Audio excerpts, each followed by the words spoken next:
வணக்கம். இன்றைய நம்ம ஆழமான பார்வைக்கு உங்களை வரவேற்கிறோம். இன்னைக்கு நாம பார்க்க போற ஆதாரம் ஏ.ஆர். நடராஜன் எழுதின timeless in time Sri Ramana Maharshi. ஆமாம். இது 20ஆம் நூற்றாண்டுல வாழ்ந்த மிக முக்கியமான ஞானிகள்ல ஒருத்தர். பகவான் ஸ்ரீ ரமண மகரிஷி. அவரோட வாழ்க்கை போதனைகள் பத்தி இந்த புத்தகம் சொல்லுது. சரி, நம்ம நோக்கம் என்னன்னா இந்த புத்தகத்துக்குள்ள ஒரு பயணம் போய் அதுல இருக்கிற முக்கியமான விஷயங்களை அதோட சாரத்தை உங்களுக்கு கொண்டு வர்றதுதான். ரமணரோட அந்த ஞான அனுபவம் அப்புறம் அவரோட கடைசி காலம் வரைக்கும் இந்த புத்தகம் சொல்றத நாம இங்க விரிவா பேச போறோம். நிச்சயமா இது வெறும் வாழ்க்கை வரலாறு மட்டும் இல்ல பாருங்க. இது ஒரு பெரிய மாற்றத்தோட கதை. ஒரு 16 வயசு பையன் மரண பயத்திலிருந்து நான் யார் அப்படிங்கிற ஒரு கேள்வியால எப்படி தன்னை உணர்னான். ஆமா, அதுக்கப்புறம் அவனோட வாழ்க்கை முழுக்க அந்த ஞானத்தோட வெளிப்பாடாவே எப்படி இருந்துச்சுன்னு இந்த புத்தகம் ரொம்ப அழகா காட்டுது. காலத்தையே வென்ற ஒரு ஞானியோட கதை இது. அருமை. அப்ப ஆரம்பிக்கலாமா? ரமணர், அதாவது முதல்ல வெங்கடராமன்னு பேரு, திருச்சுழியில பிறந்தார். டிசம்பர் 30, 1879. அன்னைக்கு ஆருத்ரா தரிசனம். ஆமா, அந்த ஊர் பேருக்கே ஒரு அர்த்தம் இருக்குன்னு புத்தகம் சொல்லுது. கருச்சுழி, அதாவது கர்மாவோட சுழற்சி. அத திருச்சுழியா, அருளோட சுழற்சியா மாத்துற மாதிரி. அது ஒரு குறியீடு மாதிரி. ஓ, அப்படியா? ஆமா, சின்ன வயசுல இருந்தே அருணாச்சலம்ங்கிற பேரை அவர் மனசுல ரொம்ப ஆழமா பதிஞ்சிருந்ததாம். அது வெறும் மலை இல்ல, அது சிவன், குரு அப்படின்னு ஒரு உணர்வு. தன்னை அறியற வழிய காட்டத்தான் அங்க போகணும்னு அவருக்கு தோணிருக்கு. இது தற்செயலா நடந்த மாதிரி தெரியலையே. இல்லவே இல்ல, இது அவரோட பிறப்போட நோக்கத்தோட சேர்ந்ததுன்னு அவர் பின்னாடி சொல்லியிருக்காரு. பள்ளியில நல்ல ஞாபக சக்தி, விளையாட்டுல கெட்டிக்காரர், தங்கக்கைன்னு கூட பேர் இருந்திருக்கு. ஆனா ஒரு சுவாரஸ்யமான விஷயம் சொல்றாங்களே, தூக்கத்துல அடிச்சா கூட தெரியாதாம். அது ரொம்ப ஆச்சரியமான விஷயம். பிற்காலத்துல வரப்போற அந்த ஞான நிலைக்கு இது ஒரு அறிகுறியா இருந்திருக்கலாம். அந்த உள்நிலைக்கான ஒரு அடையாளம் அது. சரி, அப்புறம் அந்த மதுரை சம்பவம் 1896 ஜூலை, அந்த மரண பயம். ஆமா, அதுதான் ஒரு பெரிய திருப்புமுனை. திடீர்னு ஒரு பயம் வருது, நான் செத்துட்டா என்ன ஆகும் அப்படின்னு. அது சாதாரண பயம் இல்ல. இந்த உடல் செத்துட்டா நான் செத்துடுவேனா, அப்போ நான் யார்னு ரொம்ப தீவிரமா உள்ளுக்குள்ள விசாரிக்க ஆரம்பிச்சுட்டார். அந்த சின்ன வயசுலயா? ஆமா, வெறும் 16 வயசுல. அந்த விசாரணையோட உச்சத்துல தான் அவர் தன்னோட உண்மையான அந்த அழிவில்லாத சுயத்தை உணர்ந்தார். அதுதான் ஞானோதயம். அந்த விழிப்புணர்வு நிலை அதுக்கப்புறம் அவரை விட்டு போகவே இல்ல, நிரந்தரமாயிடுச்சு. நம்பவே முடியல, 16 வயசுல. சரி, இந்த ஞானம் கிடைச்ச பிறகு உலக விஷயங்கள்ல எப்படி பற்று இருக்கும்? இருக்காது இல்லையா?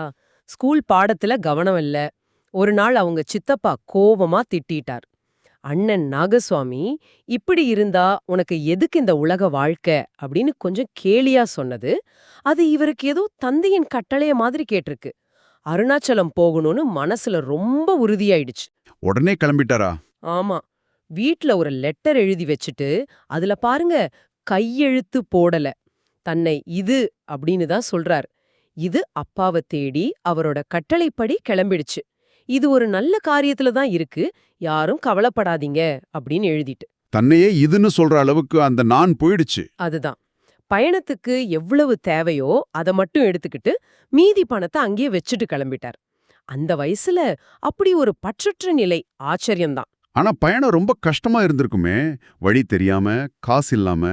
ஆமா, தப்பான ஸ்டேஷன்ல இறங்கி ஒரு மௌல்வி உதவி செஞ்சது, பசிக்கு காதணிய அடகு வச்சதுன்னு நிறைய சோதனைகள். ஆனா அருணாச்சலம் அவரை இழுக்கிற மாதிரி ஒரு உணர்வு இருந்திருக்கு. குழி அவரை எப்ப போய் சேர்ந்தாரு?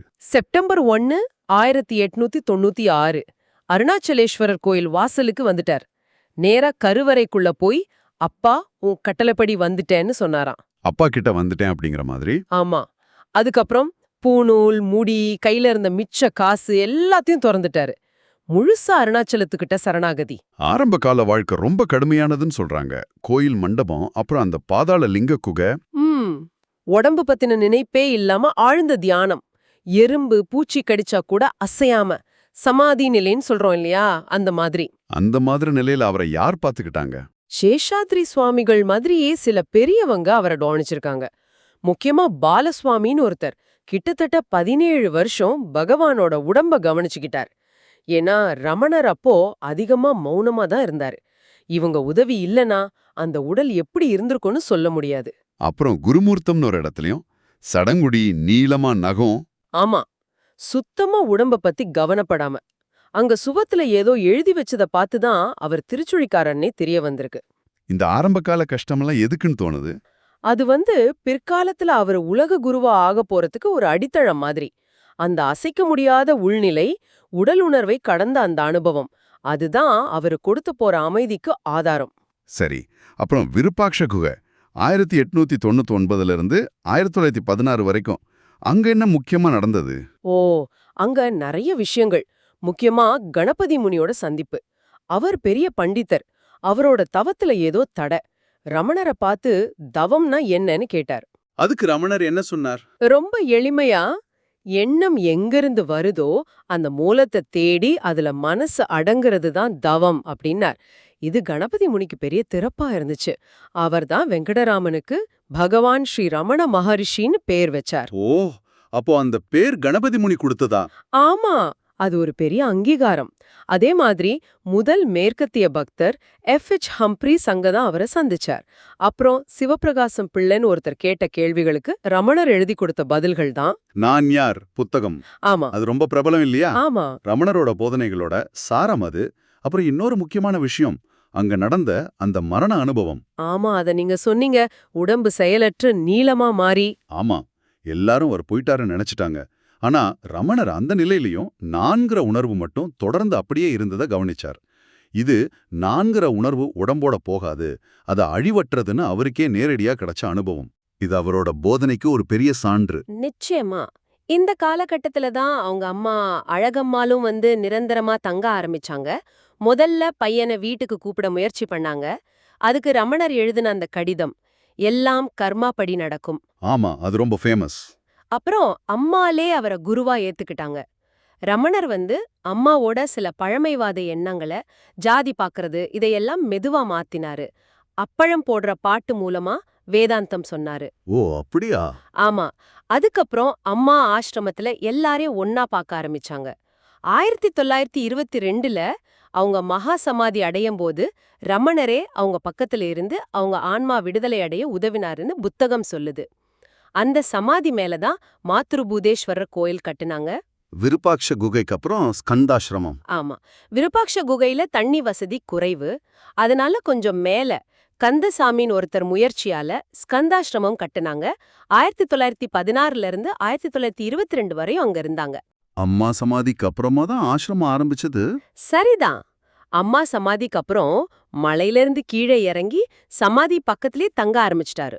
அதுதான் இப்ப இருக்கிற ஸ்ரீ ரமணாசிரமத்தோட ஆரம்பம்.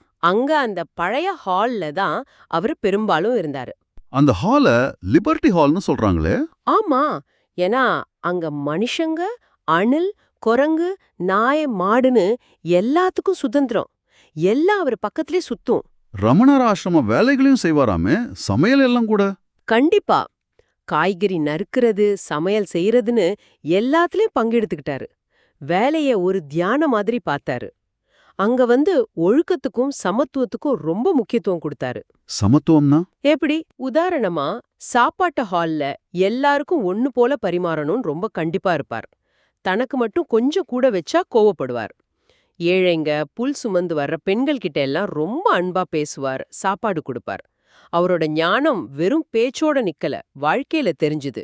மனுஷங்க மட்டும் இல்ல, விலங்குகள் மேலயும் அபரிமிதமான அன்பு. அந்த லக்ஷ்மி மாடு கதை. பசு லக்ஷ்மி. அதோட கடைசி காலத்துல பகவான் கூடவே இருந்து அதுக்கு முக்தி கொடுத்ததா சொல்றாங்க. அது ஒரு ஆழமான உறவு, வெறும் கதை இல்ல. வெளிநாட்டு பக்தர்கள் பத்தி சொல்லுங்க, பால் பிரண்டன் மாதிரி. ஆமா, பால் பிரண்டனோட எ சர்ச் இன் சீக்ரெட் இந்தியா புத்தகம் மேற்கத்திய நாடுகள்ல ரமணரை பத்தி நிறைய பேருக்கு தெரியப்படுத்துச்சு. அவரோட அந்த அமைதி, நேரடியான கேள்விகள் கேட்கிற முறை, இதெல்லாம் நிறைய பேரை கவர்ந்துச்சு. சரி, இப்ப ரமணரோட மைய போதனை அந்த நான் யார் பத்தி கொஞ்சம் விரிவா பாப்போம். அது கேட்க சிம்பிளா இருந்தாலும் அதுக்குள்ள அவ்வளவு விஷயம் இருக்கா? எல்லா எண்ணத்துக்கும் மூலம் எதுன்னு பார்த்தா நான்கிற எண்ணம் தான். ஆமா, எந்த எண்ணம் வந்தாலும் எனக்கு வருதுன்னு தான் நினைக்கிறோம். சரிதான்.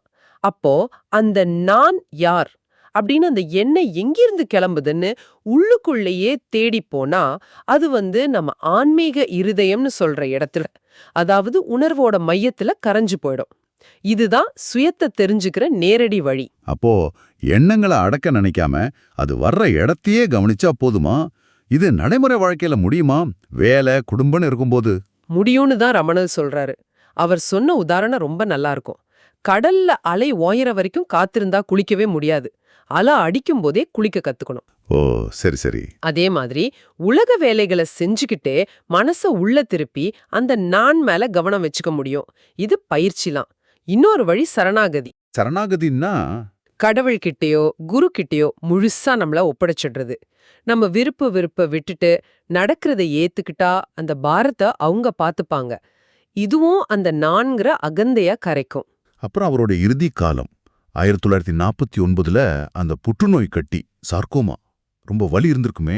ஆமா, 4 தடவை ஆபரேஷன், பயங்கர வலி. ஆனா புத்தகம் சொல்ற மாதிரி அவர் அத ரொம்ப அமைதியா சலனமே இல்லாம ஏத்துக்கிட்டார். பக்தர்கள் ரொம்ப கவலைப்பட்டிருப்பாங்களே. ரொம்ப நிறைய வைத்தியம் பார்க்க சொன்னாங்க. ஆனா ரமணர் என்ன சொன்னார்னா, இந்த உடம்பு ஒரு வியாதி, அதுக்கு இப்ப இன்னொரு வியாதி வந்திருக்கு. நான் இந்த கட்டிய வர சொன்னனா அது போறதுக்கு நான் ஏன் சொல்லணும், அது அதோட வழியில போகும் அப்படின்னாராம். உடல் நான் இல்லைங்கிறதுல அவ்வளோ உறுதியா இருந்திருக்காரு. அதுதான் ஞானியோட நிலை. அவ்ளோ வழியிலையும் கடைசி வரைக்கும் பக்தர்களுக்கு தரிசனம் கொடுத்துட்டே இருந்தார். ஏப்ரல் 14, 1950 இரவுல மகாசமாதி. அப்போ பக்தர்கள் அருணாச்சல சிவான்னு பாடிட்டு இருந்தாங்களா? ஆமா, அவங்க பாடிட்டே இருக்க இவர் அமைதியா உடல நீத்தார். அதே நேரத்துல வானத்துல ஒரு பெரிய ஒளி தெரிஞ்சுதா இந்தியா முழுக்க நிறைய பேர் சொன்னாங்க. பிரெஞ்சு போட்டோகிராஃபர் ஹென்ரி கார்டியர் பிரெசன் கூட அதை பார்த்ததா சொல்லியிருக்கார். ஆச்சரியமா இருக்கு. அது பகவானோட மகா நிர்வாணத்தோட சம்பந்தப்பட்டதுன்னு நிறைய பேர் நம்புறாங்க. அவர் போனாலும் நான் எங்க போறேன், இங்கதான் இருக்கேன்னு சொன்னதா சொல்றாங்களே, அது உண்மையா? அவரோட இருப்பு இன்னைக்கும் இருக்கா? நிச்சயமா. அதான் இந்த புத்தகத்தோட தலைப்பே, டைம்லெஸ் இன் டைம். காலத்துல வாழ்ந்தாலும் காலத்தை கடந்தவர். ரமணர் செஞ்ச அற்புதங்கள்னு சொல்றதெல்லாம் சித்து வேலை மாதிரி இல்ல. அது ஞானியோட இயல்பான கருணை வெளிப்படுற விதம். ஓ வழிகாட்டல் இன்னைக்கும் ஆசிரமத்திலயும் சரி, அவரை நினைக்கிறவங்க மனசுலயும் சரி உணர முடியுது. அவரோட போதனை, குறிப்பா அந்த நான் யார் விசாரணை, எந்த காலத்துக்கும் யாருக்கும் பொருந்தும்.